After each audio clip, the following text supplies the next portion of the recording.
I pushed open the heavy oak door to the boardroom and a hush fell over the room. 12 pairs of eyes snapped towards me, but I only cared about 3 of them. My father, Richard, the vice president of operations, froze mid-sentence, his face a mixture of confusion and irritation at being interrupted. My mother, Helen, the head of human resources, clutched the pearls around her neck, her perfectly manicured mask of professionalism beginning to crack. And my brother, Daniel, the golden boy, the celebrated director of marketing, simply stared, his arrogant smirk slowly melting away as recognition flickered in his eyes. They were expecting Mr. Sterling, the reclusive billionaire who had executed a silent, hostile takeover of Innovate Corp in a matter of weeks. They were not expecting me. I walked calmly to the head of the table, the empty leather chair that everyone was too afraid to occupy. My footsteps echoed on the marble floor, the only sound in the suffocating silence. I placed my briefcase on the polished mahogany and looked at each of them. I saw the whispers start, the confused glances between my family and the other executives.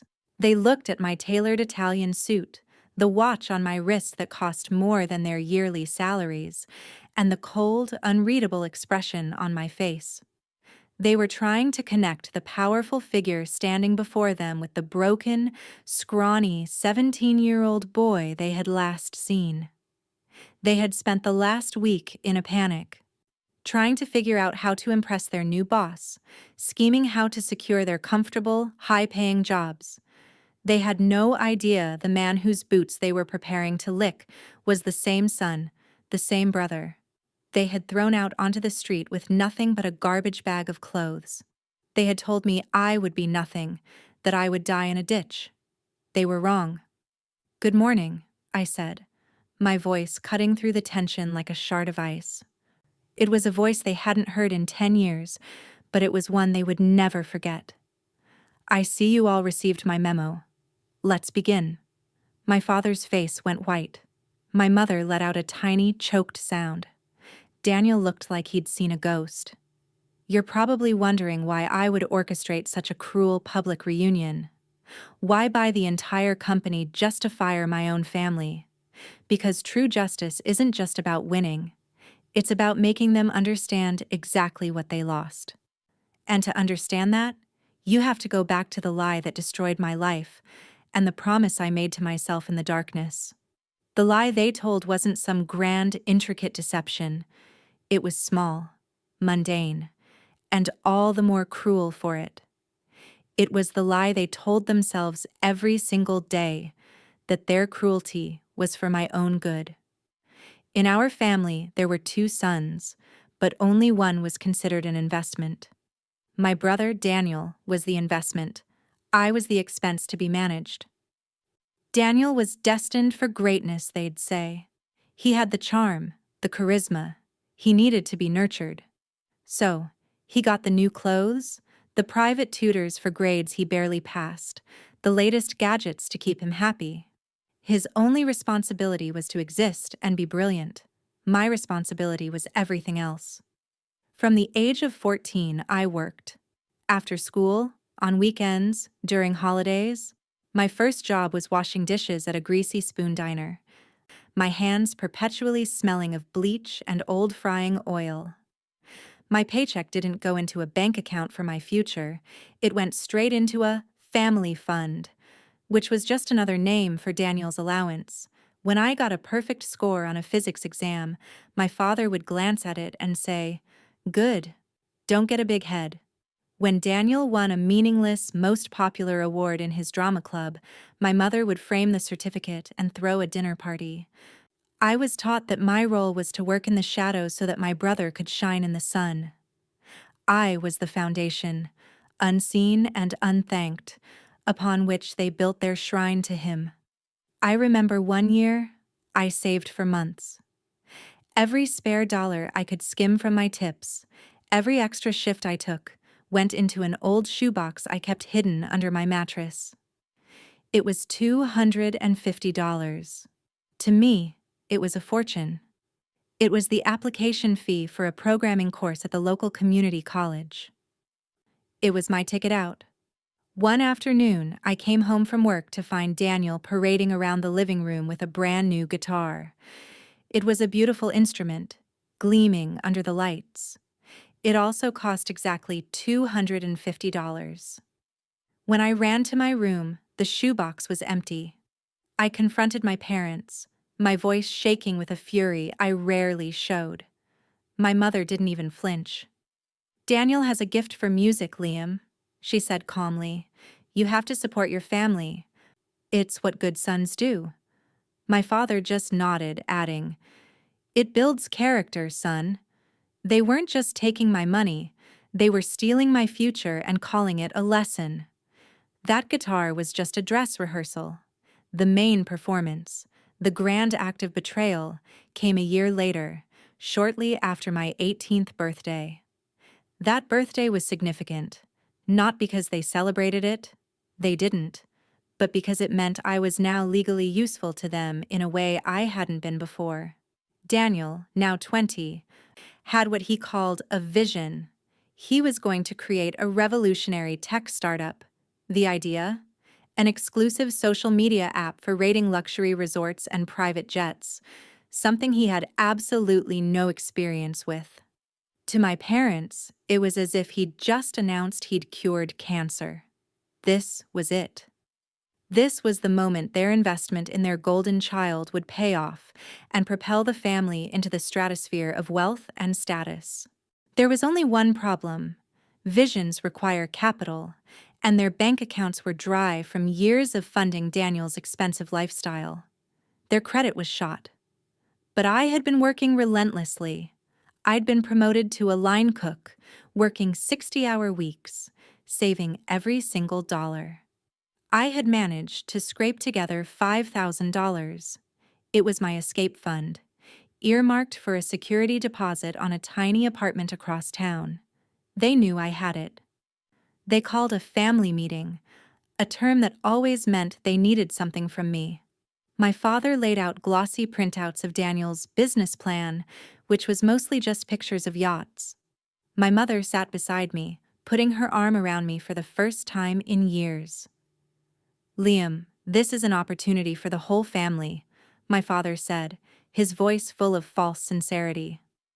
"When Daniel succeeds, we all succeed." My mother chimed in, her voice sickly sweet. "Think of it, sweetheart. You'll be a founding partner. You can finally quit that dreadful restaurant job." Then came the real pitch. Daniel's vision required a $50,000 startup loan. The bank had already rejected them. But me? I was 18. I had a full-time job and a clean credit history, a blank slate. They didn't just want my savings, they wanted my future. They drove me to the bank the next day. They stood over me as I signed the papers, the loan officer giving me a look that was part pity, part disgust. I handed over my entire savings as a show of faith and co-signed a loan that felt like a death sentence. As we walked out, Daniel was already talking about the new sports car he needed to project an image of success. I felt nothing. I was just a key they had used to unlock a door, and I knew they wouldn't hesitate to throw me away once they were through it. The $50,000 vanished in less than 6 months. No app was ever coded. No business was ever built. The money bled out on a leased luxury office with no employees, a sports car with a 2-year-old new car smell, and networking dinners at restaurants where the water cost more than my hourly wage. Daniel was playing the part of a CEO, and my parents were his captive, adoring audience. Whenever I asked for an update, they'd dismiss my concerns with vague platitudes. "These things take time, Liam. Daniel is making important connections. You just don't understand how high-level business works." I understood perfectly. I understood I was funding a fantasy, and the dream would soon be over. The end came in the form of a certified letter addressed to me at the restaurant. The bank had grown tired of chasing Daniel, who legally owned nothing. The letter coldly informed me that as the loan's co-signer, I was now fully responsible for the entire remaining balance, plus interest and penalties. Effective immediately, my wages would be garnished. My entire paycheck, every dollar I bled for over a hot stove, would be seized before I ever saw it. I went home that night, the letter trembling in my hand, and confronted them. I didn't yell. I was too tired, too broken to yell. I just laid the letter on the dinner table. My mother glanced at it and pushed it away. "Liam, you are being so dramatic and selfish," she said, her voice dripping with disdain. "Daniel is going through a difficult time. The market was unfavorable. The last thing he needs is you waving this around, making him feel guilty." My father chimed in, his face hard as stone. "You signed the contract. A man honors his debts.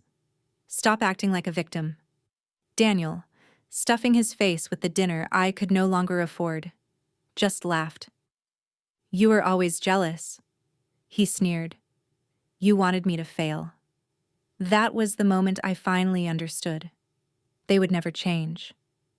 They would watch me drown and call it a swimming lesson. With my wages gone, I couldn't pay for my small rented room or contribute to the household. My use to them had expired. My father stood up. "If you can't contribute, you can't stay here," he said, his voice flat and final. "We can't afford to carry dead weight." They watched in silence as I packed my few belongings into a single garbage bag. My mother didn't shed a tear. My father held the door open for me. As I stepped out into the freezing November night, the door clicked shut behind me. I was 18 years old, saddled with a crippling debt I didn't create, with nowhere to go. I was officially homeless. The first few weeks were a blur of cold and shame. On the street, you cease to be a person. You become an obstacle, a shadow, a piece of urban scenery that people actively try to ignore. I learned that hunger is a constant, physical ache, and that the deepest cold is the one that comes from being utterly alone in a world full of people. I slept in shelters when I could, under bridges when I couldn't. I spent my days in the public library, not just for the warmth, but to escape the gnawing emptiness of my own thoughts. One night, huddled in a damp alley, trying to shield myself from a biting wind, something inside me broke. The self-pity, the grief, the desperate, childish hope that they would feel remorse and come find me. It all shattered. The tears froze on my face, and in their place, a cold, hard resolve began to form. They had tried to erase me. I decided I would not let them. The turning point didn't come with a flash of lightning, but with the quiet hum of a discarded computer fan. I was trying to stay warm near the exhaust vent of a small, cluttered computer repair shop.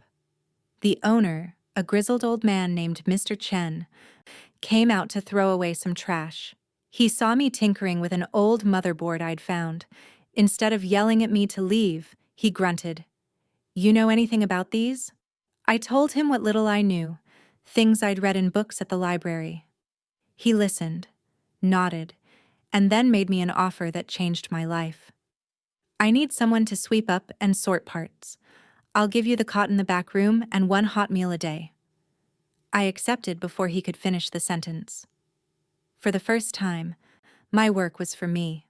I swept the floors, sorted thousands of tiny components, and watched Mr. Chen with fierce intensity.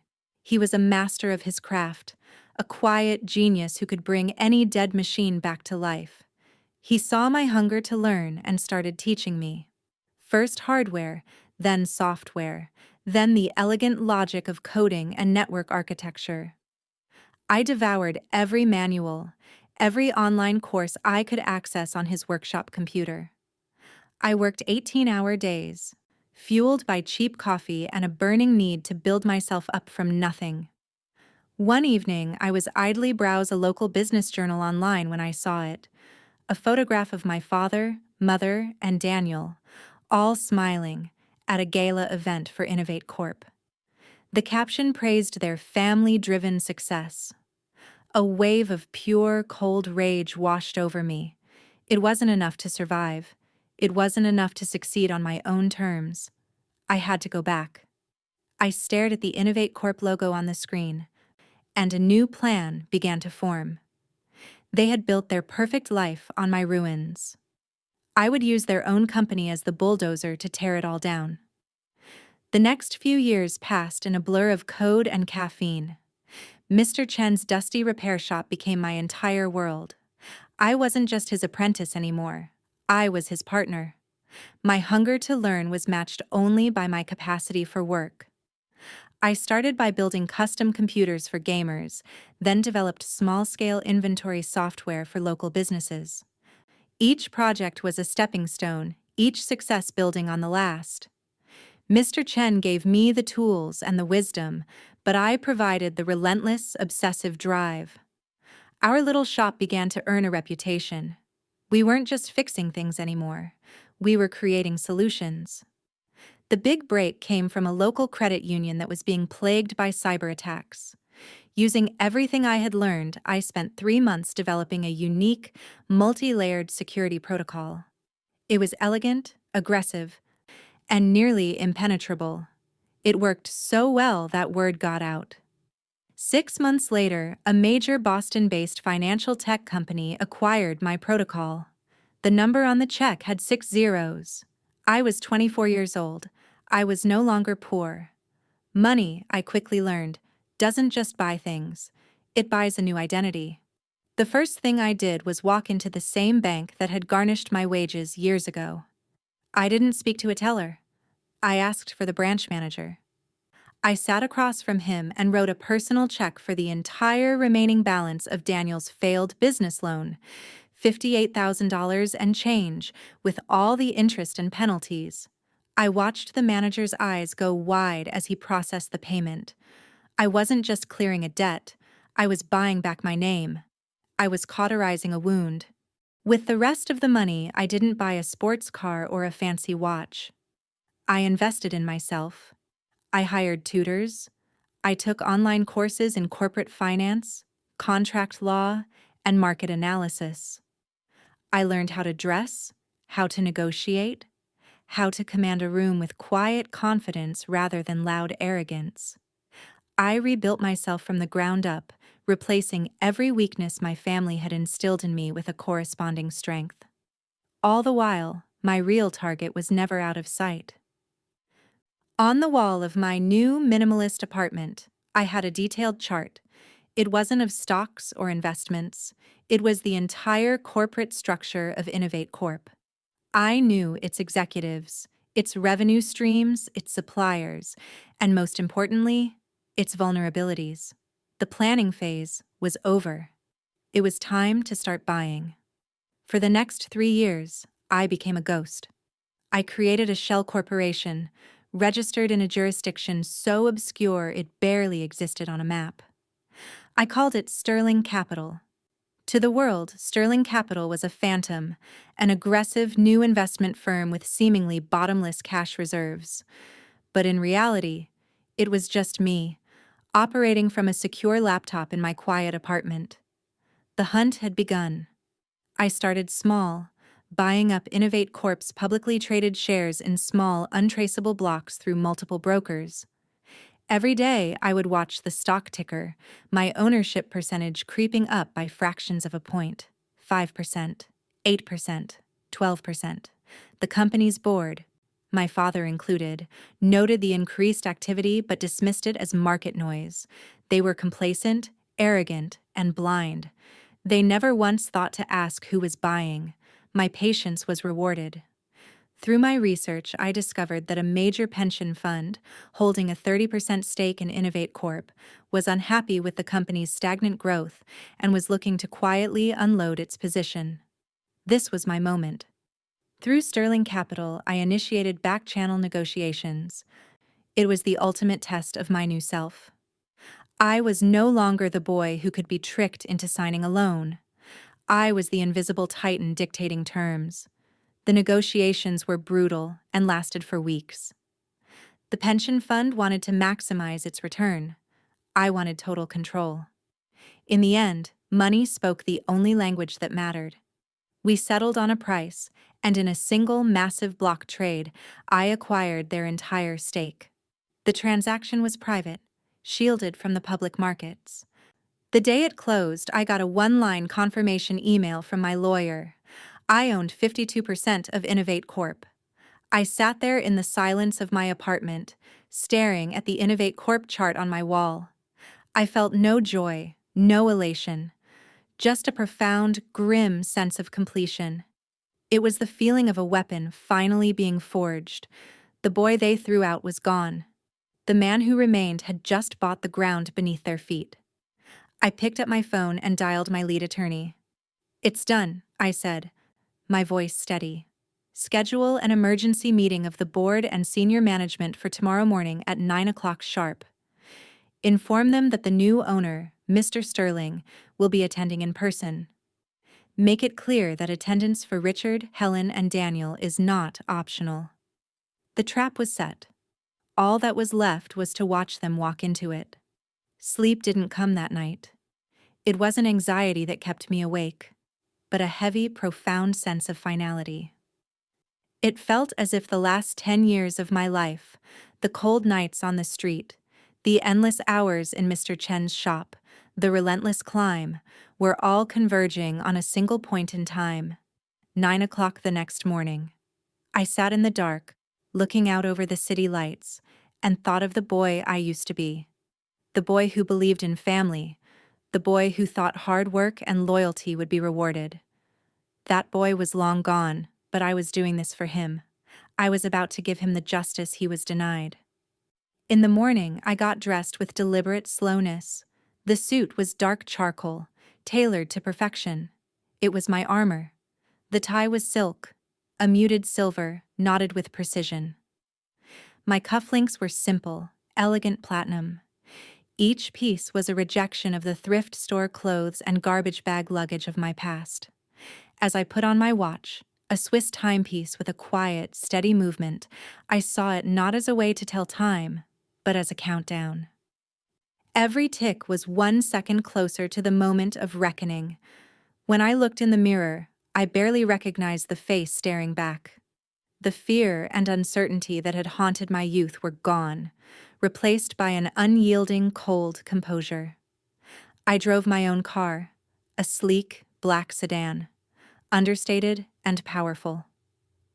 As I pulled up to the gleaming glass tower of the Innovate Corp headquarters, I felt a strange sense of detachment. I used to walk past this building as a homeless kid, feeling like a ghost haunting a world I could never touch. Now, I owned the building, the people inside it, and the very ground it was built on. I bypassed the general lot and drove down to the executive garage, pulling into the reserved space labeled in bold white letters, Chief Executive Officer. I walked through the lobby, an anonymous man in a sharp suit. No one paid me any mind. They were all hurrying to their desks, worried about their day, unaware that their entire world was about to be upended. I rode the private elevator to the top floor in silence. When the doors opened, I could see the boardroom at the end of the hall. I heard the muffled, self-important sound of my father's voice from within. I walked to the door, my hand reaching for the cold steel handle. The time for ghosts and shadows was over. It was time for them to meet the new owner. I pushed open the heavy oak door to the boardroom and a hush fell over the room. My father stopped talking, my mother gasped, and my brother's jaw went slack. For a long moment they just stared as I walked to the head of the table and placed my briefcase down. The other executives looked back and forth between me and my family, sensing that this was more than just a corporate meeting. It was a reckoning. My father was the first to find his voice, sputtering with indignation. "Liam, what is the meaning of this? Security!" I held up a hand and my voice was calm, cutting through his bluster. "They work for me now, Richard. As do you. For the moment." I looked around the table at the stunned faces. "Good morning. For those of you who don't know me, my name is Liam. But you can call me Mr. Sterling. I am the new owner and CEO of Innovate Corp." My mother's face crumpled into a mask of fake relief, and she started to stand up. "Oh, Liam, my baby boy. We were so worried. We didn't know where you—" "Sit down, Helen," I commanded, my voice like steel. She froze, then slowly sank back into her chair. Daniel just sneered, a familiar look of contempt on his face. "So you hit the lottery. What do you want, a handout? Come to rub it in our faces?" "No," I replied, turning my gaze to him first. "I've come to balance the books. Daniel, Director of Marketing. Your last campaign resulted in a net loss of $3 million. Your department's performance has been declining for 18 months. But your biggest failure was a small startup you launched 10 years ago. You showed a remarkable incompetence for managing funds then, and it seems you haven't improved. You're a bad investment. You're fired. Please gather your personal effects." "You can't do this," he shrieked, jumping to his feet. "I just did," I said, then turned to my mother. "Helen, Head of Human Resources, your job is to ensure a fair and ethical workplace. Yet you have a documented history of nepotism and biased conflict resolution. You once told me that family must be supported, no matter the cost. But you failed to protect your most vulnerable dependent. You are a liability. You're fired." She began to sob, muttering, "How could you do this to your own mother?" I ignored her and finally locked eyes with my father. He was pale, his whole body trembling with rage. "And you, Richard," I said, my voice dropping lower. "You once taught me two valuable lessons. One, that a man must always honor his debts, and two, that a business cannot afford to carry dead weight. For 10 years I have honored the debt you forced upon me. Today, I am cutting the dead weight. You're fired." I pressed a small button on the conference phone. "Security, please come to the boardroom and escort Richard, Helen, and Daniel from the premises. They are no longer employees of this company." The door opened, and two uniformed guards stepped inside. My family stared, utterly defeated, as their world crumbled around them. As security led them away, the boardroom was plunged into a shocked silence. My brother was screaming obscenities, my mother was wailing hysterically, and my father was rigid with a silent, purple-faced fury. I watched them go without a flicker of emotion, my expression as hard and polished as the table before me. When the door closed, cutting off their cries, I turned my attention to the remaining executives, who were staring at me as if I had just sprouted horns. "Ladies and gentlemen," I said, my voice returning to a normal, professional tone. "I apologize for that unpleasantness. Innovate Corp is now under new leadership. Our direction will be focused on growth, efficiency, and integrity. Things my predecessors clearly lacked. We will reconvene tomorrow morning to discuss the future. You are dismissed." They scurried out of the room, eager to escape my presence. I didn't follow them. I took the private elevator down to the lobby. I knew they would be there, causing a scene, their final pathetic act of defiance. I found them near the main entrance, a disheveled, weeping mess arguing with the head of security. I walked up to them, and they flinched as if I were carrying a weapon. In a way, I was. "One last piece of business," I said quietly, so only they could hear. I looked at my parents. "You always worried about carrying dead weight in your house. I understand that. Mortgages can be such a burden. Especially when the bank that owns your loan gets acquired by a private holding company. My holding company." My mother's wailing stopped. She stared at me in horror. "The eviction notice will be delivered this afternoon. You have 30 days to vacate the property." My father looked like he was going to have a stroke. You monster!" I then turned to Daniel, who was leaning against a pillar, his face a mask of disbelief. "And Daniel, that sports car. The one you said was so vital for projecting an image of success." "I agree. Image is important." which is why I can't have a defaulter driving around in a vehicle that is technically my asset. His eyes widened. I bought the debt on that too. A tow truck is already on its way to the executive garage. I'd run if you want to get your sunglasses out of the glove box. I looked at the three of them, broken and stripped of everything. You didn't just throw me out. You built your comfortable lives on my ruin. You took my savings, you took my name, and you took my future. This isn't cruelty. This is just balancing the ledger. You were bad assets. I have liquidated you. I turned my back on them for the final time and walked out into the bright sunlight, leaving them in the shadow of the empire I now controlled.